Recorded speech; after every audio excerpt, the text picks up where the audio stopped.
സർപ്പത്തിനെ കണ്ട് തിരിഞ്ഞോടുന്നവനെ തമ്പുരാന് വേണ്ട. ഹല്ലേലൂയ. എടാ, സർപ്പത്തിനെ കണ്ട് തിരിഞ്ഞോടുന്നവനെ തമ്പുരാന് വേണ്ട. അതിന്റെ വാലയിലെങ്കിലും പിടിക്കാൻ നിനക്ക് ധൈര്യമുണ്ടോ?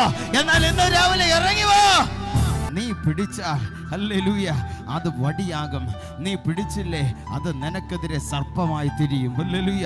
നീ പിടിച്ചാൽ അത് വടിയാകും. അമ്മ, നീ പിടിച്ചില്ലേ അത് നിനക്ക് സർപ്പമായി മാറും. നിന്റെ മുമ്പിൽ വെളിപ്പെട്ട് നിൽക്കുന്ന സർപ്പം നീ പിടിച്ചാൽ അത് വെറുമൊരു വടിയാ. ഹല്ലേലൂയ.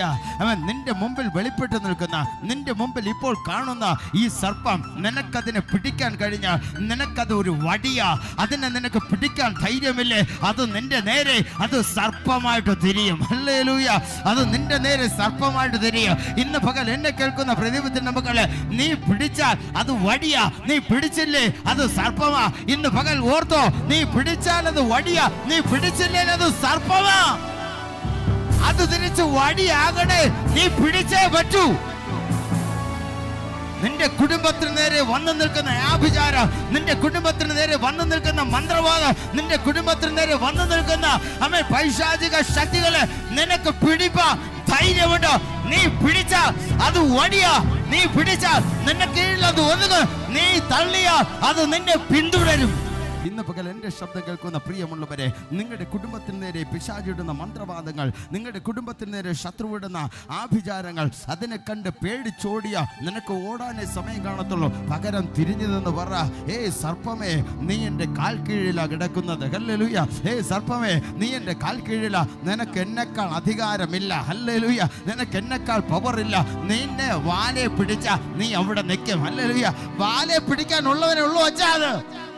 സർപ്പത്തിൻ്റെ കാര്യം പറഞ്ഞപ്പോഴാ എനിക്കൊരു കാര്യം ഓർമ്മ വരുന്നു. കഴിഞ്ഞ നാളുകളിൽ ഒരു 2-3 ആഴ്ച വരുന്നു തോന്നുന്നു. ഞാനൊരു നമ്മുടെ സഹോദരിയുടെ വീട്ടിലേക്ക് ഒരു ദിവസം പ്രാർത്ഥന കടന്നു പോയി. സ്തോത്രമല്ല, ഞാനിവിടെ വർഷങ്ങളായി അവർ ഈ വീട് പണി തുടങ്ങിയിട്ട്. സ്തോത്രമല്ലേലൂയ. 5-6 വർഷമായില്ലേ? സ്തോത്രമല്ലേലൂയ.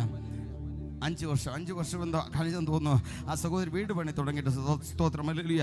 സമ്പത്തില്ലാഞ്ഞിട്ടല്ല, പൈസയൊക്കെ ഉണ്ട്, പക്ഷേ പണി നടക്കുന്നില്ല. സ്തോത്രമല്ലേലൂയ. ഞാൻ അവിടെ പണി നടക്കുന്ന ആ വീട്ടിനകത്ത് പോയി ഞാനും സഹോദരിയുമായിട്ട് കടന്നുപോയി. പ്രാർത്ഥിച്ചു. സ്തോത്രം. പ്രാർത്ഥിച്ചു കൊണ്ട് നിൽക്കുമ്പോൾ എന്നെ ദൈവാത്മാവ് ഒരു കാഴ്ച കാണിച്ചു. സ്തോത്രമല്ലേലൂയ. അതിഭീമാകാരമായ ഒരു സർപ്പം ഈ വീടിനെ ചുറ്റി ഹല്ലേലൂയ പത്തി അതിൻ്റെ പുറത്ത് വെച്ച് ഇങ്ങനെ ഇരിക്കുകയാണ്. സ്തോത്രമല്ലേലൂയ. ഞാൻ പ്രാർത്ഥിച്ചു, കർത്താവേ, ഈ സാധനം പോകണം. ഹല്ലേലൂയ. ഞാൻ അന്യഭാഷകളിൽ പ്രാർത്ഥിച്ചു കൊണ്ട് നിൽക്കുമ്പോൾ തന്നെ അധികമൊന്നും പ്രാർത്ഥിക്കേണ്ടിയോ ശാസിക്കേണ്ടിയോ വന്നില്ല. സ്തോത്രമല്ലേലൂയ. ഞാൻ അന്യഭാഷകൾ പ്രാർത്ഥിച്ചുകൊണ്ട് നിൽക്കുമ്പോൾ തന്നെ ഈ സാധനം ചുറ്റഴിച്ച് ഇങ്ങനെ ഇഴഞ്ഞു പോകുന്നതായിട്ട് ഞാൻ ആത്മാവിൽ കണ്ടു. എന്നെ ദൈവം കാണിച്ചു. ഹല്ലേലൂയ. ഞാൻ പറഞ്ഞു, ഈ സാധനം അതാ പോയിട്ടുണ്ട് കേട്ടോ. ഹല്ലേലൂയ. ഇന്ന് പകൽ ഞാൻ പറയട്ടെ, അതിനത്രേ ആയുസുള്ളൂ. അതിനെ കണ്ട് നമ്മൾ പേടിച്ചോടിയെങ്കിലോ. ഹല്ലേലൂയ. ഞാൻ പറയട്ടെ, ആ ഭവനത്തിൻ്റെ പണി എവിടെയൊക്കെ തടസ്സമായിരുന്നോ ആ തടസ്സങ്ങളൊക്കെ അഴിഞ്ഞു. ഹല്ലേലൂയ. ഞാൻ പറയട്ടെ, കറണ്ട് കിട്ടാൻ എത്രയോ ദിവസങ്ങൾ എടുക്കുമെന്ന് പറഞ്ഞു. അതിനകത്ത് സ്തോത്രം വെറും 5-6 ദിവസങ്ങൾക്കകത്ത് പ്രിയ മക്കൾക്ക് കറണ്ട് ലഭിച്ചു. ഹല്ലേലൂയ. ആ തടസ്സം അന്നത്തോടെ കെട്ടുപൊട്ടി. ഹല്ലേലൂയ. ആ ഭവനത്തിനകത്ത് വരാൻ ഇപ്പോൾ പ്രിയ മക്കൾക്ക് താല്പര്യമുണ്ട്. അന്ന് എന്നോട് പറഞ്ഞത്, സഹോദരി പറഞ്ഞതാ, ഇതിനകത്തോട്ട് ഇപ്പൊ വരാനേ താല്പര്യമില്ല. ഹല്ലേലൂയ. ഇതിനകത്ത് നോക്കാനേ താല്പര്യമില്ല. എങ്ങനെയെങ്കിലും വിൽക്കണമെന്ന് ആഗ്രഹിച്ചിട്ടിരിക്കുക. ഞാൻ പറഞ്ഞു, സഹോദരി, നല്ല പ്ലേസ് ആയത്. ഹല്ലേലൂയ. നല്ല അനുഗ്രഹിക്കപ്പെട്ട ഭവനമായത്. ഇതിനകത്ത് നിങ്ങൾ വാഴേണ്ടതാ. ഹല്ലേലൂയ.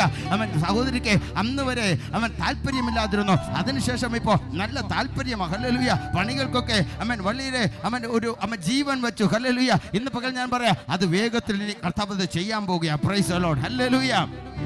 ഇന്ന് പകൽ നമ്മളുടെ ഈ സർപ്പത്തെ കണ്ട് തിരിഞ്ഞോടാനല്ല ദൈവം നമ്മളെ വിളിച്ചത്. ഹല്ലേലൂയ. ഇന്ന് പകൽക്കാലം അതിൻ്റെ പുറത്ത് നമുക്കൊരു അധികാരം തന്നിരിക്കുകയാണ്. അതിൻ്റെ പുറത്ത് നമുക്കൊരു അതോറിറ്റി തന്നിരിക്കുകയാണ്. മോശെ അന്ന് നമ്മുടെ അപ്പച്ചൻ്റെ കയ്യിൽ, അതായത് മോശെ അപ്പച്ചൻ്റെ കയ്യിൽ തമ്പുരാൻ അധികാരം കൈമാറിയത്. സ്തോത്രം. ഹല്ലേലൂയ. അത് തലമുറകൾ കൈമാറി ഇന്ന് പകൽ എൻ്റെയും നിങ്ങളുടെ കരങ്ങളിൽ ഇരിക്കുകയാണ്. ഹല്ലേലൂയ. അത് മറന്നു പോകരുത്. അന്ന് കൈമാറിയ അധികാരമാ അവൻ്റെ വാലയെ പിടിക്കുവാൻ. ഹല്ലേലൂയ.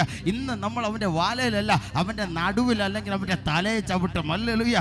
പുതിയ നിയമത്തിലേക്ക് വരുമ്പോൾ നമ്മൾ ഇത്തിരി കയറി ചവിട്ടുന്നത് നല്ലതാ. സ്തോത്രം. ഹല്ലേലൂയ. യേശു കർത്താവ് പറഞ്ഞു, എടാ, ഞാൻ പോകുന്നത് കൊണ്ട് നിങ്ങൾ എന്നിലും വലിയത് ചെയ്. അങ്ങനെയാണെങ്കിൽ വാലയിലല്ല പിടിക്കേണ്ടേ, നമ്മൾ അവൻ്റെ തലയെ ചവിട്ടും. ഹല്ലേലൂയ.